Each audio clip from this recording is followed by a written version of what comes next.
Friends చూడండి, బురద నీళ్ళు.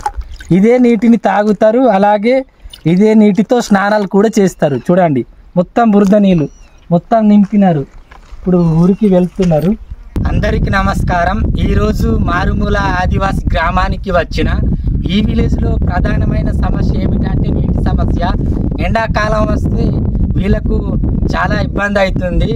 ప్రస్తుతం ఇక్కడ చూడండి, ఈ బావిలో బురద నీళ్ళు కనిపిస్తున్నాయి కదా, ఈ నీటినే ఈ విలేజర్స్ తాగుతున్నారు, అలాగే స్నానం చేయడానికి కూడా ఈ నీటినే వాడుతున్నారు.